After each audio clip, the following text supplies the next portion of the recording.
আরেকটা রেসিপি করব। এই জিনিসটা দেখছেন না, এটা সেই ওয়াটারমেলন, হ্যাঁ, সেটার বাইরের অংশটা, এইটা আমরা ফেলে দেই, এটা দিয়ে অনেক রকম কিছু করা যায়।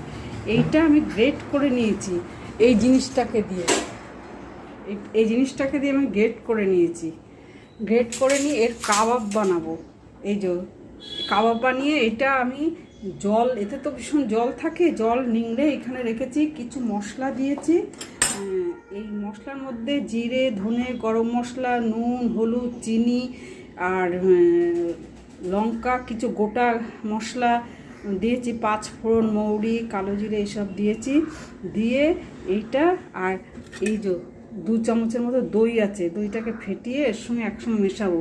আর এটা ক্রিস্পি করার জন্য আমি সাবু গুঁড়ো করে এর সঙ্গে মেশাবো। ওটাকে আমি গ্রাইন্ডিং মেশিনে গুঁড়ো করে ওর ভিতরে দেবো। কাবাবটা এবার মাখবো। এই সাবুদানার গুঁড়োটা দিয়ে দিলাম, আর একটু 1 পিঞ্চের মতো, একটু 1 পিঞ্চেরও বেশি, একটু 2 পিঞ্চ হবে, একটু বেকিং সোডা দিলাম। দিয়ে এটাকে ভালো করে মাখিয়ে কাবাবের আকার দেবো। কাবাবের আকারে গড়ে নিয়েছি। এবার আমি এইটা হচ্ছে আমার আচারের তেল, এইটাতে আচার করেছিলাম, সেই তেল একটু রয়েছে, এইটাতেই আমি করব। কেননা ওর ভিতরে, ওই কাবাবের ভিতরে আচারের একটা স্মেল বেরোবে, দারুণ খেতে হবে।